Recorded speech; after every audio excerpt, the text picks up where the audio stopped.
All right, you are still on the phone, so we're moving on to chapter 20. Dame Olga accepted father's offer. In expressing her satisfaction at gaining a new daughter, she nearly suffocated me. "My darling, you must call me Mum. Mum Olga seems so cozy." The wedding was to be in a week, and as soon as arrangements could be made, and as soon as Hattie and Olive returned from finishing school. "They won't go back after the wedding," Mum Olga said. "They've learned enough. We shall stay here together, and you must all endeavor to lighten my desolation when my husband is away." Her eyes followed father, who was crossing her parlor, and to gaze out the window. "And who will lift my desolation?" he asked, his back to her.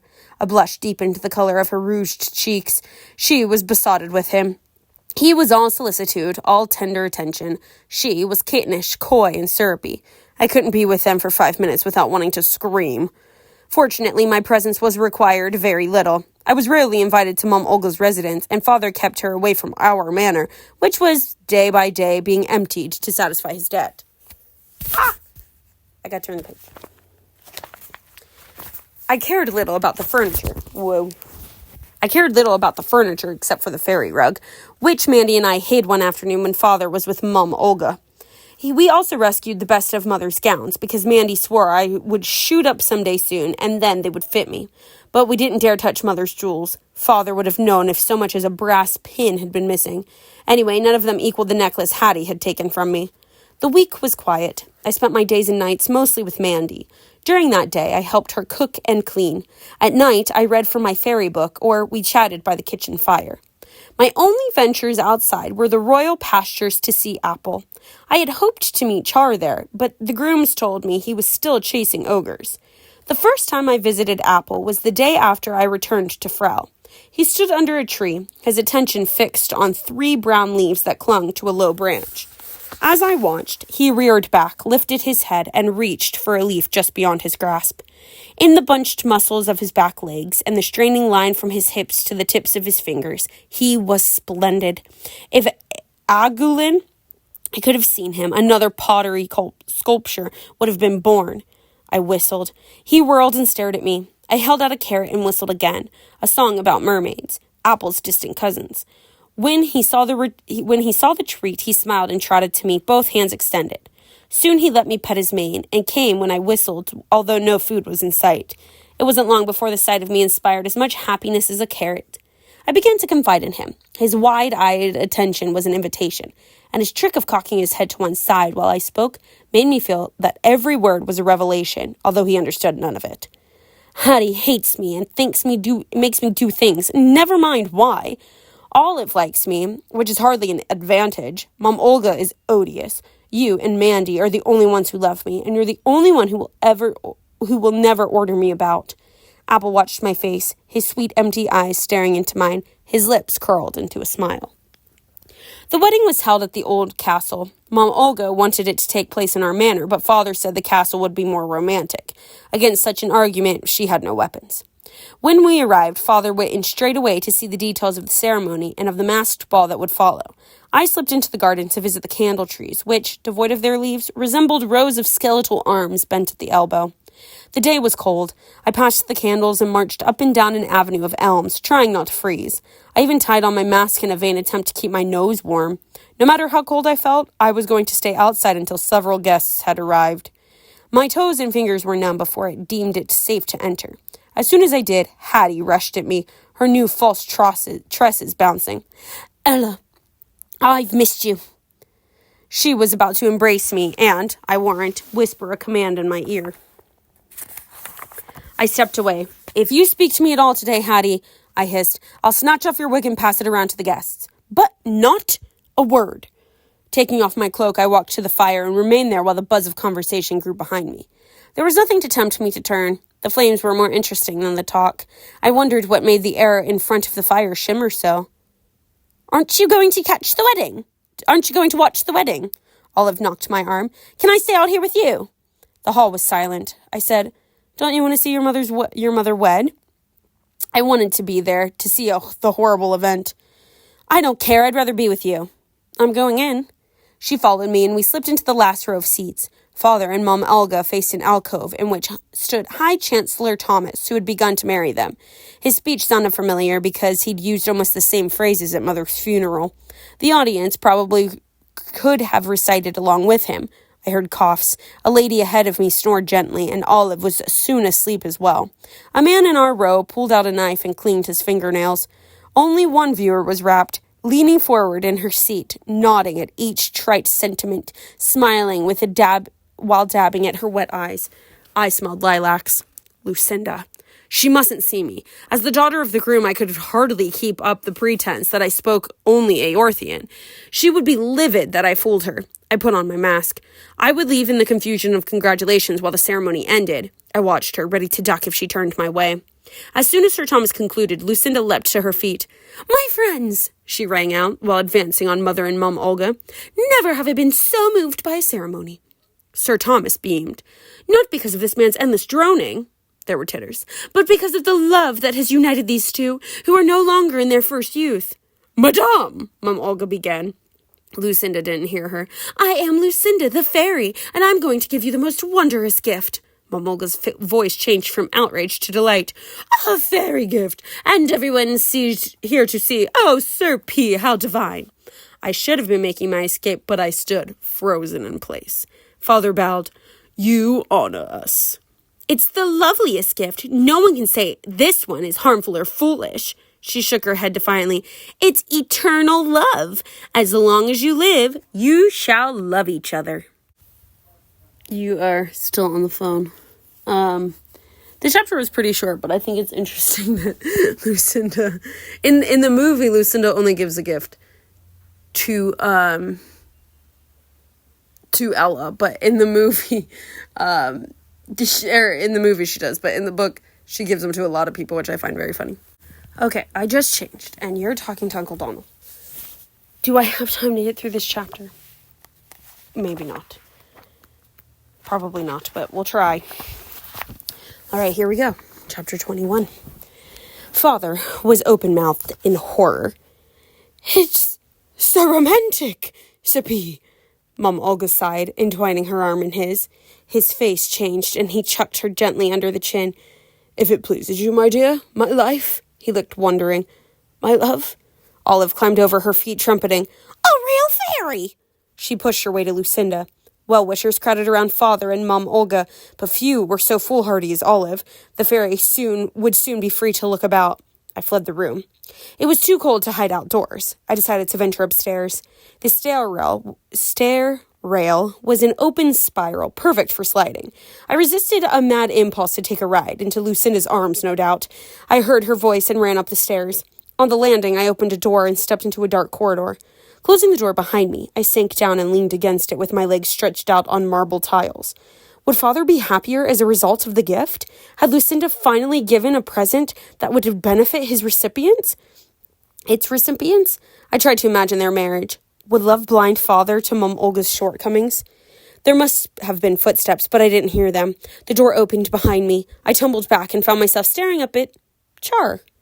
"Are you well?" he asked anxiously, kneeling next to me. I sat up and grabbed his sleeve, scrambling back into the hallway and pulling him with me. I shut the door behind us. "I'm fine." "Good." He stood up. I think he was grinning, but he may have been scowling. The corridor was too dim to tell. How would he explain my behavior? Why would he think I was hiding? I thought you were still patrolling the border. I didn't notice you at the wedding." "We returned this morning. I arrived here just in time to watch you dash up the stairs." He paused, perhaps waiting for me to explain. I didn't, and he was too polite to ask. "My father spent his boyhood here," he went on, "before the new palace was built. He says there's a secret passage somewhere. It's rumored to start in one of the rooms on this story." "Where does it lead?" "Supposedly to a tunnel under the moat. Father used to search for it." "Shall we look?" "Would you like to?" He sounded eager. "If you don't mind missing the ball." I'd love to miss the ball. I opened one of the doors to the corridor. Light flooded in, and I saw that Char couldn't have been scowling. He was smiling so happily that he reminded me of Apple.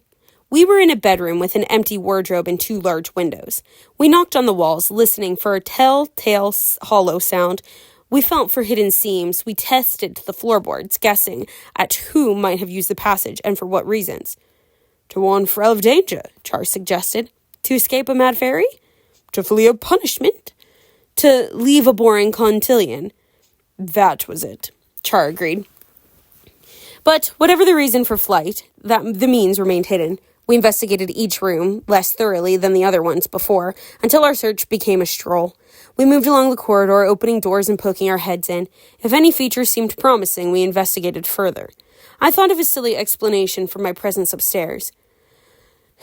You've guessed why I shut myself up here? I said. I have no idea. He opened the door. Nothing worth examining. To avoid temptation. What temptation? He grinned, anticipating a joke. He was used to me. I would have labored to surprise him. Can't you guess? He shook his head. The temptation to slide down the stairwell, of course. He laughed, surprised after all. And why were you lying down? I wasn't lying down, I was sitting. Pray tell, why were you sitting? To pretend I was sliding down the stairwell. He laughed again. You should have done it. I would have caught you at the bottom. The strains of the orchestra wafted up to us, a slow almanade. The corridor we were in ended in a back stair, surrounded by doors that opened on more corridors, all more or less alike. If we're not careful, we'll go down this one again, Char said. They're all the same. Hansel and Gretel had pebbles and breadcrumbs to show them the way. We have nothing. We have more than they did. They were impoverished. There must be something. He looked down at himself, then tugged at an ivory button on his doublet until it came off in his hand. A bit of striped silk undergarment peeked out. I watched in amazement as he placed the button on the tiles at foot within the hallway we had just left. That will mark our progress, he chuckled. I'm destroying my dignity without sliding down anything. After we investigated 6 corridors without finding the secret passage, and after all of Char's buttons were gone, we climbed the back staircase. It ended in an outdoor passage to a tower. We rushed across, facing a bitter wind. The tower room had once been an indoor garden, with small trees and wooden pots. I perched on a stone bench. It was chilly, but we were out of the wind. Do the king's gardeners come here? I asked. Are the trees dead? I don't know. Char was staring at the bench. Stand up. I obeyed, of course. He pushed at the seat with his foot, and it moved. This lifts off, he exclaimed. Probably only garden tools, I said, when we lifted it together. I was right, but not entirely. We found a spade, a pail, and a small rake, and cobwebs, and evidence of mice, although how they got in and out I couldn't tell, and a leather apron, and 2 things more. Char twitched the apron aside and found gloves and a pair of slippers. The gloves were stained and riddled with holes, but the slippers sparkled as though newly made. Char lifted them out carefully. I think they're made of glass. Here. He meant for me to take them both, but I didn't understand. I only reached for one and the other fell. In the moment before the crash, I mourned the loss of such a beautiful thing. But there was no crash. The slipper didn't break. I picked it up and tapped on it. The sound was of a fingernail on glass. Try them on. They fit perfectly. Yes. Sorry, Hannah's going to Carly's, and I needed to pause. I forget where I left off. There was no crash. Try them on. They fit perfectly. I held my feet out for Char to see. Stand up. They'll crack for certain if I do. I could barely stay seated because of the command. Perhaps not. I stood. I took a step. The slippers bent with me. I turned to Char in wonder. Then I was aware again of the sounds of the orchestra far below. I took a gliding step. I twirled. He bowed. Young lady must not dance alone. I had danced only at school with other pupils or our mistresses for partners. He put his hand on my waist and my heart began to pound, a rougher rhythm than the music. I held my skirt. Our free hands met. His felt warm and comforting and unsettling and bewildering all at once. Then we were off, Char naming each dance, a gravata, a slow saraband, a cortante, an allemande. We danced as long as the orchestra played. Once, between dances, he asked if I wanted to return to the celebration. Won't they be looking for you? Perhaps. Hattie and Olive would wonder where I was. Father and Mama Olga wouldn't care, but I couldn't go back. Lucinda might still be there. Do you want to? No, I only came to see you, he added, to be sure you arrived home safely. Quite safely. Sir Stephen guarded me well, and the giants took excellent care of me. Did you catch more ogres? Yes, and they were delicious. I laughed. His accent was atrocious. He shrugged ruefully. They laughed too and never listened to me. Bertram was the best. They obeyed him half the time. The music started again, a stately pavane. We could still talk while performing the steps. A fairy gave my father and my new mother an unusual gift, I described it. What do you think of such a present? I shouldn't like to be under a spell to love someone. Thinking a father schemed to marry me off, I said, sometimes people are forced into wedlock. If they must marry, perhaps it's better if they must love. He frowned. Do you think so? I don't. I spoke without considering. It doesn't matter for me. You can marry anyone. And you cannot? I blushed, furious with myself for almost giving the curse away. I suppose I can, I muttered. We're both too young to marry in any case. Are we? He grinned. I'm older than you are. I am then, I said defiantly, and the fairy's gift was horrid. I would have to hate to have to love someone. I agree, love shouldn't be dictated. Nothing should be dictated. An idiotic remark to a future king, but I was thinking of Lucinda. He answered seriously, as little as possible. When the orchestra finished, we sat together on the bench and watched the sky darken slowly. Sometimes we talked, and sometimes we were silent. He told me more about hunting for ogres. Then he said he was leaving again in 2 days to spend a year in the court of Eorthia. A year? I knew that from the future rulers of Eorthia and Kira always spent long periods in each other's courts. The practice had preserved peace for 200 years. But why now? He smiled at my dismay. My father says it's time. I'll write to you. You shall know all my doings. Will you write to me in return? Yes, but I'll have no doings, or few. I shall invent, and you'll have to decide what is real. The noise of horses and carriage wheels reached us from below, signifying the end of the celebration. I went to a window and looked down. Father and Mum Olga were saying farewell to their guests, while Hattie and Olive stood by. Lucinda was at Mum Olga's side. The fairy's still here, I said, standing by the bride's side. Char joined me. Perhaps she means to monitor the effects of her gift. Would she? Do you think so? I don't know. He saw my face. I can tell her to go. She would hardly like a prince for an enemy. Don't. A prince would trouble Lucinda not a whit, and a squirrel prince would trouble her even less. Let's just watch. After several more guests departed, Lucinda kissed Father and Mum Olga on the forehead. Then she raised her arms and lifted her head to the twilight sky. For a terrifying moment, I thought she saw me. But no, she just smiled with her dazzling smile and vanished. Char gasped. I sighed, a long release. We'd better go down, I said. Soon they'll look for me in earnest. There was just enough light to see by. In a few minutes, I stood on the landing above the hall. No one is here, Char said. You need resist temptation no longer. Only if you slide too. I'll go first so I can catch you at the bottom.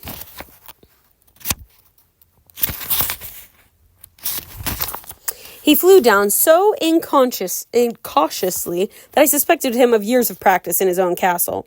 It was my turn. The ride was a dream, longer and steeper than the rail at home. The hall rose to meet me, and Char was there. He caught me and spun me around. Again, he cried. We raced up. Behind me, he said, Wait till you try the banister at home. His home. When would I do that? Here I go. He was off. I followed. I was almost at the bottom when the door opened. I sailed into Char's arms, absorbed by the stunned faces of Father and my new family. Char couldn't see them and twirled me as before until he got halfway round. Then he set me gently on the floor and bowed at Father and Mum Olga, his buttonless doublet flapping. He was laughing so hard he couldn't speak. Father grinned. Mum Olga smiled uncertainly. Olive wore her puzzled frown. Hattie glowered. I think that's how you say that. I used their distraction to conceal the glass slippers in the folds of my skirt. Thank you for the honor of your presence. Oh, sorry, wrong voice. Thank you for the honor of your presence, Father said, giving Char time to collect himself. But not enough time. You have... A burst of laughter. My best wishes for your felicity. Laughter. Which is assured. Peals of laughter. Forgive me, I'm not laughing. Laughter. At you. Please understand. He trailed off. Father chuckled. I laughed helplessly, holding the stair rail for support. I couldn't help it, although I knew Hattie would make me pay.